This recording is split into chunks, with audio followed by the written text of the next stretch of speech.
Terima kasih Tuhan Yesus, kami bersyukur kepadamu pada hari ini. Kami menyatakan dari hati kami terdalam, Engkaulah pusat dari kehidupan kami, yang telah tinggal di dalam kami dan selalu mengasihi kami Tuhan. Kesempatan ini kembali kami dikuatkan dan diberkati oleh kebenaran firman-Mu, rahasia yang Kau singkapkan lewat pewahyuan, Engkau nyatakan bagi kami orang-orang kudus-Mu. Di dalam nama Tuhan Yesus, kami siap menerima kebenaran Tuhan. Amin. Shalom House of Grace, senang berjumpa kembali pada saat hari ini. Kita selalu dikasihi Tuhan, penyertaan Tuhan sempurna bagi kita. Dan saya percaya selalu kabar sukacita menyertai hari-hari kita.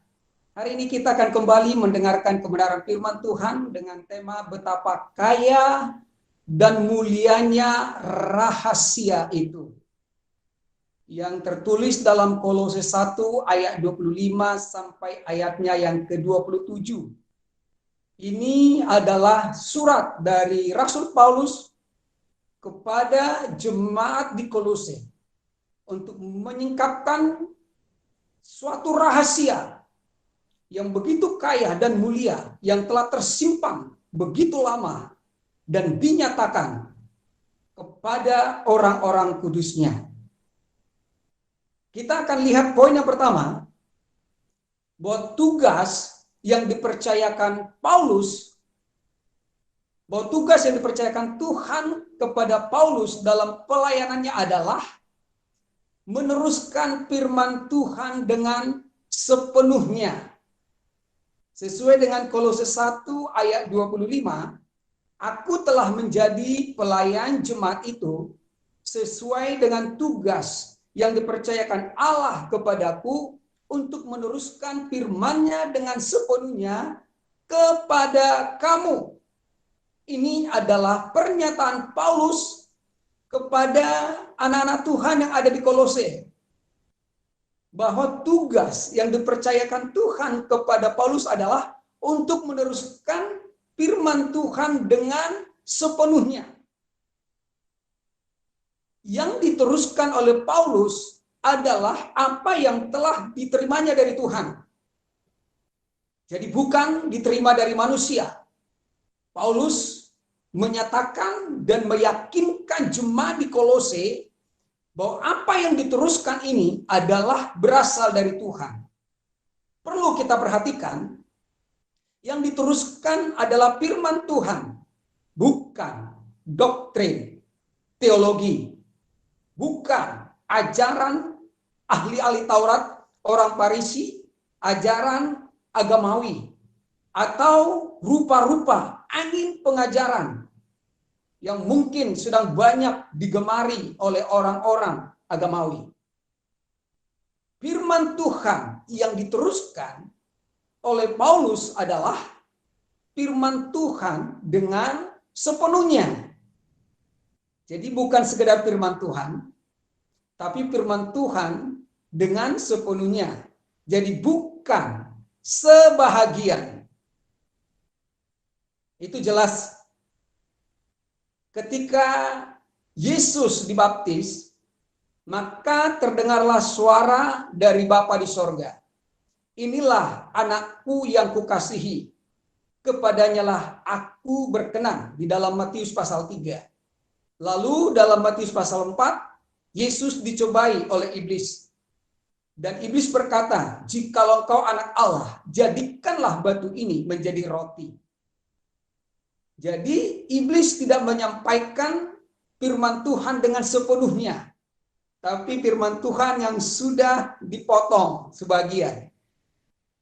Inilah anakku yang kukasihi. Tapi Yesus mengatakan jikalau engkau anak Allah, ya memang anak Allah, tapi dia adalah anak Bapa yang dikasihi. Jadi inilah yang banyak beredar di dalam pengajaran masa lalu dan masa kini, bukan firman Tuhan dengan sepenuhnya. Firman Tuhan yang dimaksud dengan firman Tuhan sepenuhnya, itulah rahasia yang tersembunyi. Tersembunyi kapan? Dari abad ke abad dan dari turunan ke turunan. Satu anugerah yang besar bagi kita untuk boleh menerima firman Tuhan dengan sepenuhnya, yaitu rahasia yang tersembunyi yang dinyatakan Tuhan kepada kita. Berikutnya adalah Tuhan menyatakan rahasia yang tersembunyi. Kolose 1 ayat 26. Yaitu rahasia yang tersembunyi dari abad ke abad dan dari turunan ke turunan. Tetapi yang sekarang dinyatakan kepada orang-orang kudusnya. Kapankah rahasia yang tersembunyi itu dinyatakan? Karena itu telah tersembunyi dari abad ke abad, dari turunan ke keturunan. Lalu kapan? Sekarang katanya telah dinyatakan. Rahasia itu dinyatakan setelah salib. Jadi perubahan besar terjadi di salib. Di salib itu adalah merupakan akhir dan sekaligus juga merupakan awal. Akhir dari yang lama dan awal dari yang baru. Akhir dari perjanjian yang lama dan awal dari perjanjian yang baru. Akhir daripada kehidupan kita di dalam Adam dan awal dari kehidupan kita di dalam Adam yang akhir atau Kristus. Setelah Yesus menyelesaikan karya penebusan dan menggenapi semua kehendak Bapa, itulah pernyataan daripada rahasia yang tersembunyi itu. Jadi, sebelum salib, rahasia itu masih tersembunyi bagi nabi-nabi yang terkenal di perjanjian lama. Itu masih tersembunyi. Tapi bagi kita dinyatakan setelah salib. Kemudian, kepada siapakah rahasia itu dinyatakan? Kepada orang-orang kudusnya. Ya, jadi rahasia ini dinyatakan, firman Tuhan dengan sepenuhnya itu dinyatakan kepada orang-orang kudusnya. Lalu pertanyaannya, siapakah orang-orang kudusnya? Apakah mereka nabi-nabi itu yang menjadi orang-orang kudusnya? Apakah itu hamba-hamba Tuhan? Orang-orang kudusnya adalah orang yang telah menerima pengudusan. Setelah dikuduskan, maka kita menjadi orang kudus. Ibrani 10 ayatnya yang ke-10. Oleh karena kehendaknya inilah kita telah dikuduskan satu kali untuk selama-lamanya oleh persembahan tubuh Yesus Kristus. Jadi sebelum Yesus mempersembahkan tubuhnya, rahasia ini masih tetap menjadi rahasia yang tersembunyi. Tapi setelah Yesus mempersembahkan tubuhnya di kayu salib menjadi korban yang sempurna, maka dengan itu setiap kita yang percaya, yang menerima Yesus dalam hidupnya, maka dia telah dikuduskan satu kali untuk selama-lamanya. Jadi orang yang menerima pengudusan lewat korban Kristus, itulah yang menjadi orang kudus. Bukan korban manusia, bukan usaha agama, bukan perbuatan kita. Ini bukan tentang agama, bukan tentang usaha, tapi ini adalah tentang Kristus dan apa yang telah diselesaikan dan digenapi seturut dengan kehendak Bapa. Oleh karena kehendak Bapa, kita telah dikuduskan satu kali untuk selama-lamanya. Di perjanjian lama, pengudusan itu berulang-ulang. Itu sebabnya bangsa Israel harus membawa korban setiap tahun untuk dikorbankan sebagai penghapus dosa mereka. Tetapi setelah korban anak domba Allah, Yesus Kristus, maka pengudusan itu telah terjadi satu kali untuk selama-lamanya. Jadi kita adalah orang kudus di hadapan Tuhan yang telah dikuduskan. Kudus karena darah Yesus telah menguduskan kita. Dikuduskan oleh persembahan tubuh Yesus Kristus. Tidak ada yang bisa kita lakukan. Tidak ada korban yang bisa kita persembahkan untuk menguduskan diri kita. Ini murni adalah persembahan dari tubuh Yesus Kristus. Dan tidak ada lagi korban persembahan apapun yang dikehendaki oleh Bapa dari manusia. Karena Yesus sudah melakukannya untuk kita. Supaya kita dikuduskan satu kali untuk selamanya.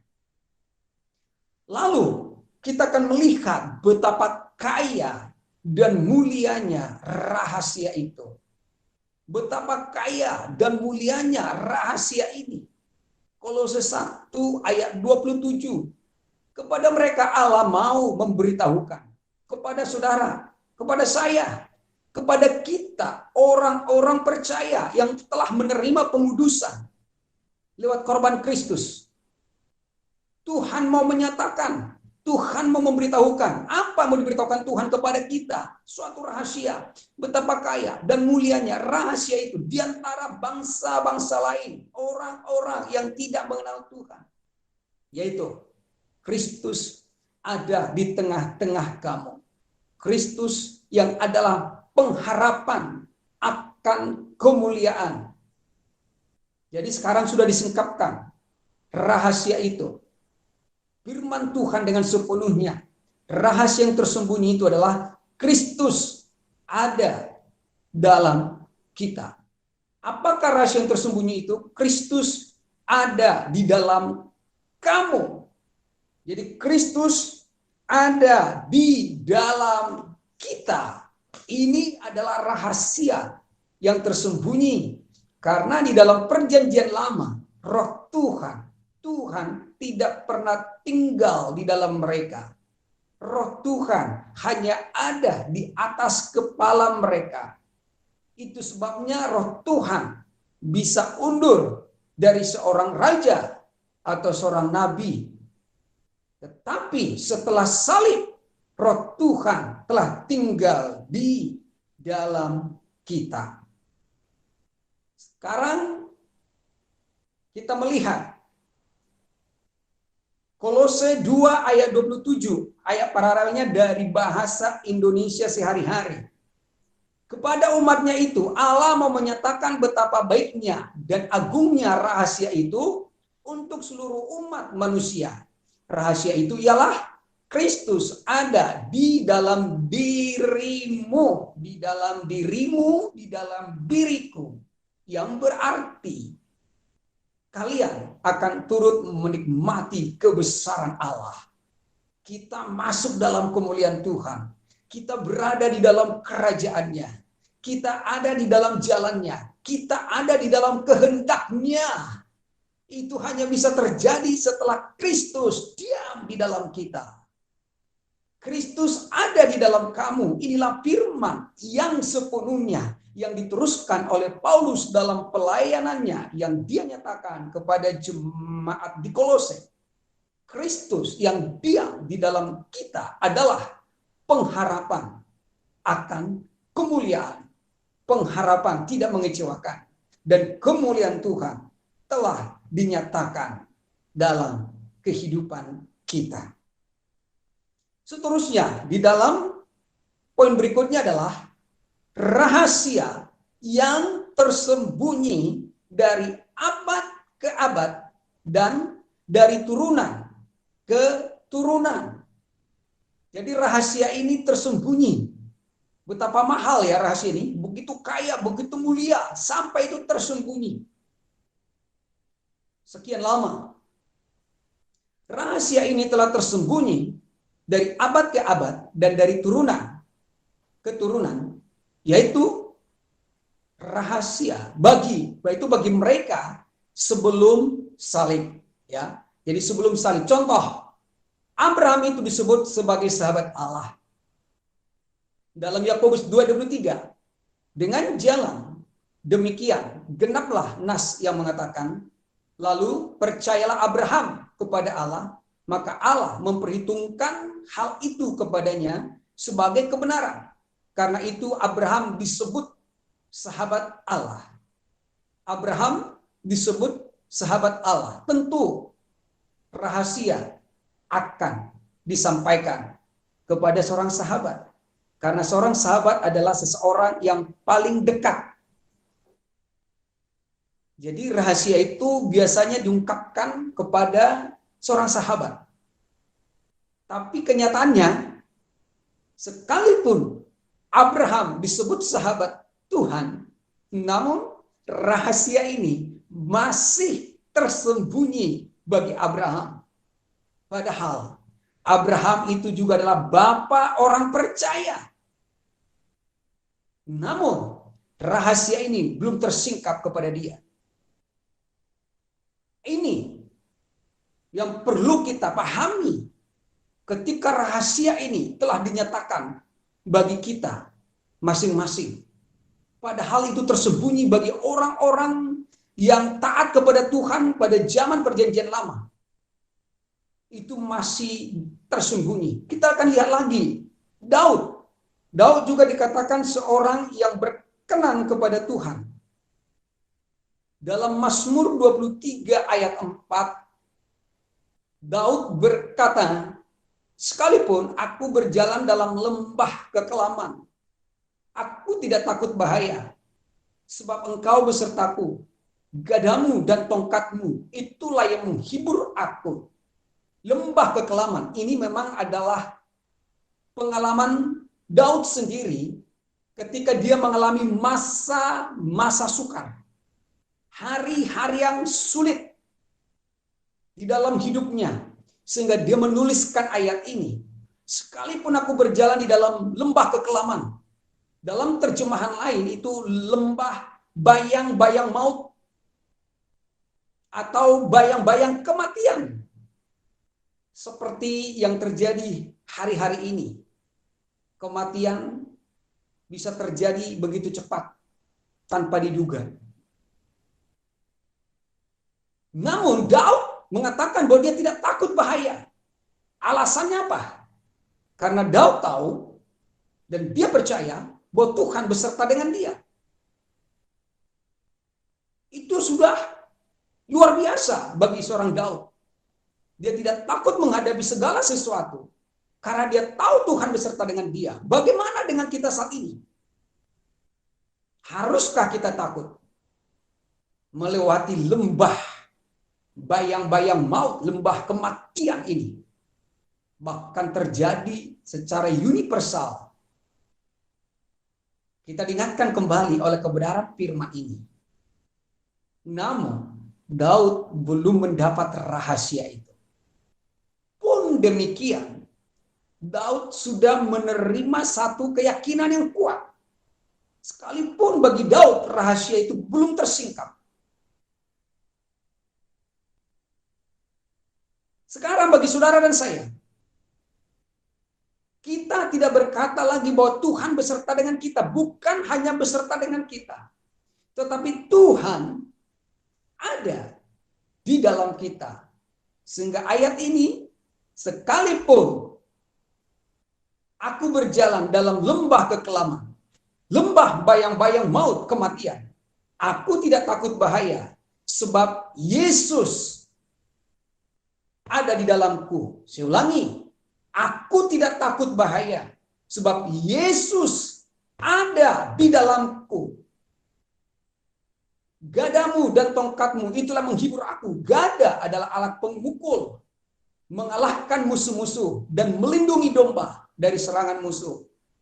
Dan tongkat adalah alat untuk menuntun domba supaya tidak tersesat. Jadi Yesus yang ada di dalam kita, dialah yang telah mengalahkan musuh-musuh kita, yang membawa kita melewati bayang-bayang maut dan bayang-bayang kematian ini dan menuntun kita di jalan kemenangannya, di jalannya yang benar, sehingga kita sampai kepada tujuan Tuhan dalam hidup kita. Kita tidak akan melenceng dari rancangan Tuhan lagi. Kalau kita telah mengerti rahasia ini, bahwa Kristus tinggal di dalam kita. Dan sekali dia tinggal di dalam kita, selamanya dia akan bertahta di dalam kita. Kitalah baik Tuhan. Dia telah tinggal di dalam kita. Roh Tuhan telah tinggal di dalam kita. Di dalam perjanjian lama roh Tuhan tidak tinggal kepada seseorang.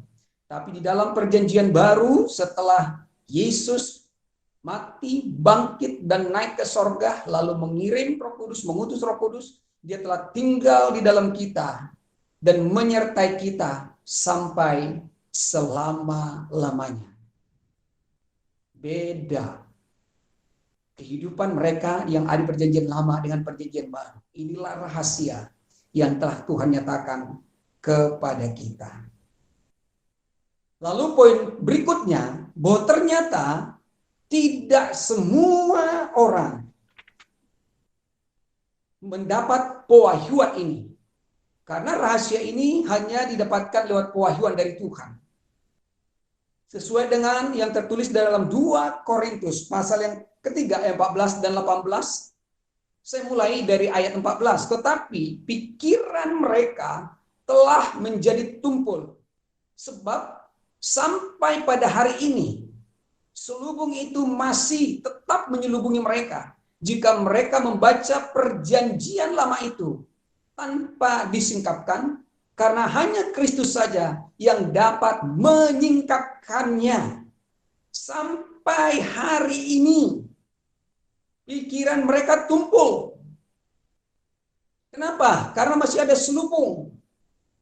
Sehingga rahasia itu tidak terbuka. Dan hanya Kristus yang bisa menyingkapkan rahasia tersebut. Tidak ada usaha, tidak ada perbuatan, tidak ada ritual yang dilakukan untuk mendapatkan rahasia ini. Hanya Kristus yang dapat menyingkapkan rahasia tersebut. Dan rahasia itu telah dinyatakan kepada kita. Terus bagaimana penyingkapan rahasia ini? Kita akan lihat berikutnya. Di dalam 2 Korintus 3:16, bahkan sampai pada hari ini, masih, ya, bahkan sampai hari ini, setiap kali mereka membaca kitab Musa, ada selubung yang menutupi hati mereka, ya. Setiap kali mereka membaca kitab Musa, ada selubung. Selubung itu harus dibuka supaya bisa mengerti kebenaran firman Tuhan, ya. Selubung itu harus dibuka supaya bisa mengerti kebenaran firman Tuhan. Kalau selubung itu belum dibuka, mereka hanya menafsirkan firman Tuhan menurut pikiran manusia. Itu sebabnya banyak tafsiran-tafsiran yang tidak menurut kebenaran. Itulah firman Tuhan yang bukan dengan sepenuhnya, hanya sebagian yang diteruskan oleh orang-orang agamawi, nabi-nabi palsu. Sehingga landasan pelayanannya adalah kepada pengalamannya, kepada penglihatannya, kepada nubuatannya, bukan kepada firman yang dengan sepenuhnya. Kita akan melihat berikutnya dalam 2 Korintus 3 ayatnya yang ke-16. Tetapi apabila hati seorang berbalik kepada Tuhan, maka selubung itu diambil daripadanya. Ya, sekarang sudah dapat jawabannya. Seseorang harus berbalik dulu kepada Kristus. Seseorang harus keluar dari kegelapan, datang kepada terang. Dari kerajaan iblis kepada kerajaan Tuhan. Keluar dari Adam kepada Kristus. Meninggalkan manusia yang lama dan memasuki kehidupan yang baru. Percaya dengan hati, mengaku dengan mulut, menerima Yesus sebagai Tuhan dan Juru Selamat pribadinya, tinggal di dalam hatinya, maka dia menjadi anak Tuhan, menerima pengampunan dan pengudusan lewat korban tubuh Yesus Kristus yang menguduskan kita satu kali untuk selamanya. Maka saat itulah hati kita telah dipenuhi kemuliaan Tuhan dan Kristus telah diam di dalam hati kita, maka Kristus yang diam di dalam hati kita, dialah yang menyingkapkan, dialah yang mengambil, membuka selubung itu, sehingga rahasia itu tidak lagi tersembunyi, tapi rahasia itu telah dinyatakan. Kapan? Setelah seseorang lahir baru, hatinya berbalik kepada Kristus. Dan di dalam hati kita, Kristus telah tinggal, Efesus 3 ayat 17, sehingga oleh imanmu, Kristus diam di dalam hatimu. Dan setelah itu, kita berakar dan bertumbuh di dalam kasih. Karena Tuhan adalah kasih. Jadi setelah Kristus diam di dalam kita, Dialah yang membuka selubung itu. Dalam 2 Korintus 3 ayat 17, sebab Tuhan adalah roh, di mana ada roh Allah, di situ ada kemerdekaan. Ya, roh Tuhan telah tinggal di dalam kita. Tidak tahukah kamu bahwa tubuhmu adalah bait Allah dan bahwa roh Allah telah tinggal di dalam kamu? Jadi roh Tuhan telah tinggal di dalam kita, maka kita adalah orang-orang yang sudah dimerdekakan, yang sudah mengalami kemerdekaan. Karena roh Tuhan yang telah memerdekakan kita. Lalu kita lihat lagi berikutnya. 2 Korintus 3 ayat yang ke-18. Dan kita semua mencerminkan kemuliaan Tuhan dengan muka yang tidak berselubung. Dan karena kemuliaan itu datangnya dari Tuhan yang adalah roh, Dialah, maka kita diubah menjadi serupa dengan gambarannya dalam kemuliaan yang semakin besar. Ya, jadi ada tadi urutannya, di mana banyak orang yang sampai sekarang tidak mengerti rahasia Tuhan, rahasia kebenaran firman, karena pikiran tumpul, hati mereka masih ditutupi oleh selubung. Dan hanya Kristus yang bisa menyingkapkan. Dan sekarang setiap orang yang telah berbalik datang kepada Yesus, menerima Yesus, maka Kristus telah tinggal di dalam hatinya, maka Yesus telah membuka selubung itu. Karena Kristus telah tinggal di dalam kita, maka kita mencerminkan kemuliaan Tuhan. Bukan kemuliaan kita, bukan kemuliaan manusia. Kita mencerminkan kemuliaan Tuhan dengan muka yang tidak berselubung. Karena selubung itu telah diambil oleh Kristus. Dan karena kemuliaan itu datangnya dari Tuhan yang adalah roh. Bukankah Tuhan yang adalah roh telah tinggal di dalam kita? Maka kita diubah menjadi serupa dengan gambarannya. Adam diciptakan menurut rupa dan gambar Allah. Sampai rupa gambar Allah itu hilang dari Adam ketika dia tidak taat. Nah sekarang ketika kita telah berbalik kepada Tuhan, maka kita diubah menjadi serupa dengan gambarannya. Kembali seperti sebelum Adam jatuh dalam dosa. Bahkan dibawa ke dalam kemuliaan yang semakin besar.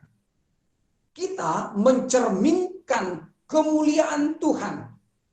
Bukan kemuliaan agama, tapi kemuliaan Tuhan yang telah ada di dalam kita, itulah yang dicerminkan. Cermin berbeda dengan kaca, ya. Kalau kaca itu tembus pandang. Di Aksa Tower di lantai 46, kita dinding gedung kita adalah kaca. Maka kita melihat tembus pandang, kita akan melihat pandangan gedung-gedung kendaraan yang ada di luar. Tapi cermin, ketika kita bercermin, maka yang dipantulkan cermin itu adalah diri kita sendiri.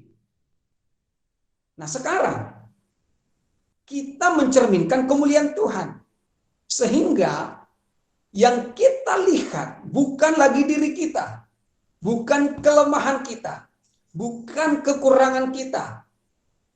Tapi yang kita lihat adalah kemuliaan Tuhan. Dan kemuliaan itu semakin besar seturut dengan pertumbuhan kita di dalam mengenal kasih Tuhan yang sempurna itu. Jadi kita mencerminkan kemuliaan Tuhan. Siapapun kita, apapun keadaan kita, kita ini mencerminkan kemuliaan Tuhan. Jadi jangan menyatakan tentang fakta diri kita. Mungkin saat ini sakit, lemah, mengalami banyak pergumulan. Itu adalah cerminan dari dirimu sendiri. Tetapi cerminan Tuhan yang ada dalam saudara, biarlah yang sakit berkata, aku sembuh. Biarlah yang lemah berkata, aku sehat. Biarlah yang miskin berkata, aku kaya. Aku dipelihara, aku diberkati Tuhan. Saya telah dikuduskan, saya telah dibenarkan. Tuhan tinggal di dalam saya.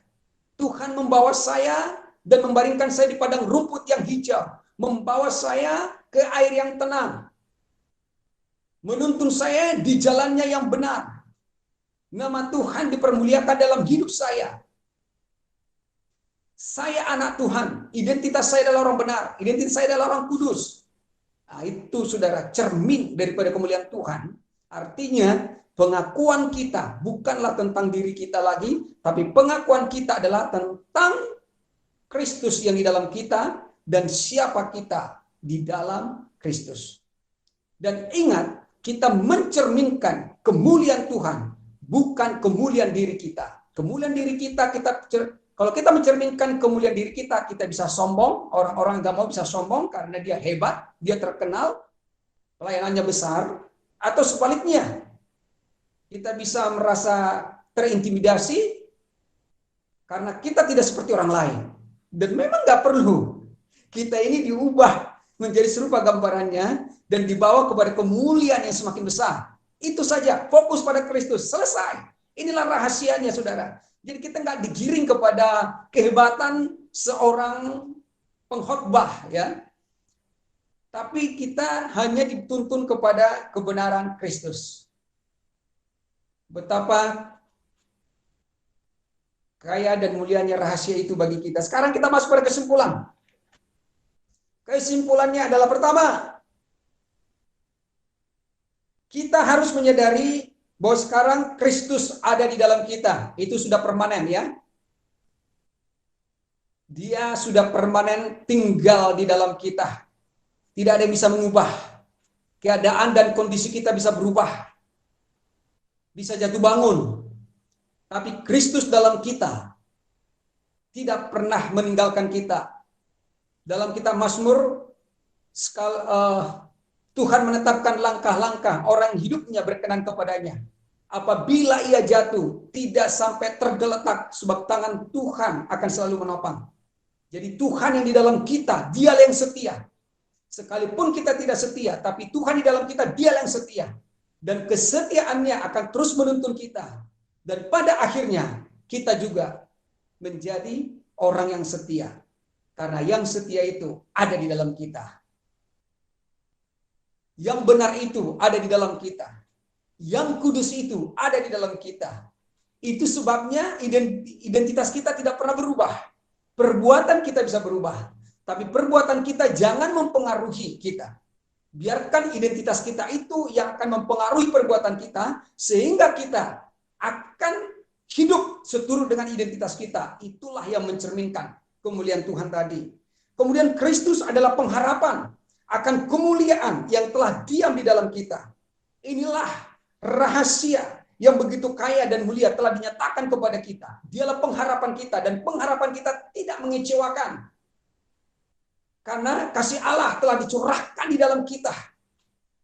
Tidak ada kekecewaan di dalam mengikut Tuhan. Dunia ini mengecewakan. Tapi Tuhan tidak pernah mengecewakan kita. Luar biasa. Betapa kaya dan mulia rahasia itu Tuhan nyatakan kepada kita. Orang-orang kudusnya.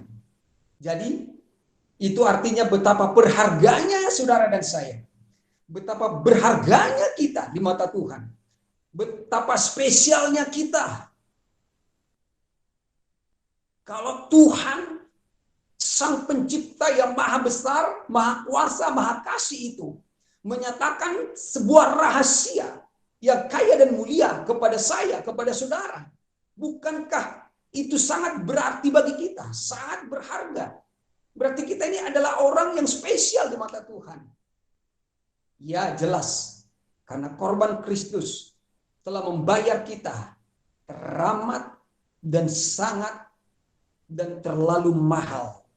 Itu membuat kita selalu kagum dan terpesona hanya kepada Dia. Sehingga tidak ada lagi yang mempesona kita selain Kristus yang telah tinggal di dalam kita. Itulah firman yang sepenuhnya. Itulah Injil yang seutuhnya dan telah tinggal di dalam kita. Kita dapat mengerti rahasia ini hanya lewat pewahyuan. Karena Kristus telah tinggal di dalam kita. Dialah yang telah membuka selubung itu. Dialah yang telah menyingkapkan pribadinya kepada kita. Kita mengerti Tuhan adalah kasih. Dia bukan lagi Tuhan yang menghukum. Memang dosa harus dihukum. Keadilan harus ditegakkan. Dan keadilan telah dilakukan. Dan dosa telah dihukum. Lewat Yesus Kristus yang telah berkorban di kayu salib. Sekarang kita mencerminkan kemuliaan Tuhan. Kemanapun kita, dimanapun kita mencerminkan kemuliaan Tuhan. Dan kita terus diubah menjadi serupa gambarannya. Bahkan kepada kemuliaan yang semakin besar. Dan sebagai terakhir adalah, tugas kita adalah untuk meneruskan firman dengan sepenuhnya. Saya ulangi, tugas kita adalah untuk meneruskan firman Tuhan dengan sepenuhnya. Dan saya ingatkan kepada kita sobat, kita hanya mau mendengarkan firman Tuhan dengan sepenuhnya. Jangan dengarkan firman Tuhan yang setengah-setengah. Dengarkanlah firman Tuhan sepenuhnya. Dan tugas kita menyampaikan firman Tuhan yang sepenuhnya. Bukan pengalaman kita, bukan doktrin, bukan teologi kita. Tetapi Kristus yang ada di dalam kita. Kristus yang tinggal di dalam setiap orang percaya. Dialah jaminan, dialah pengharapan, dialah kemuliaan kita sampai selama-lamanya. Jadi rahasia ini telah dinyatakan bagi kita. Syukurlah Tuhan Yesus Kristus memberkati kita semua. Kita berdoa. Terima kasih Tuhan untuk penyataan rahasia yang begitu kaya dan mulia. Engkau nyatakan lewat korban Kristus di kayu salib. Rahasia yang telah berabad-abad tersembunyi dari turunan ke turunan. Dan sekarang telah dinyatakan bagi kami. Tugas kami adalah meneruskan firman-Mu dengan sepenuhnya. Menyatakan bahwa Kristus telah tinggal di dalam setiap orang percaya. Dialah yang mengubah kami serupa gambarannya. Dan kemuliaannya tinggal di dalam kami. Rohnya tinggal di dalam kami. Telah memerdekakan kami. Terpujilah nama-Mu Tuhan. Kami bersyukur di dalam nama Tuhan Yesus. Kami berdoa. Amin.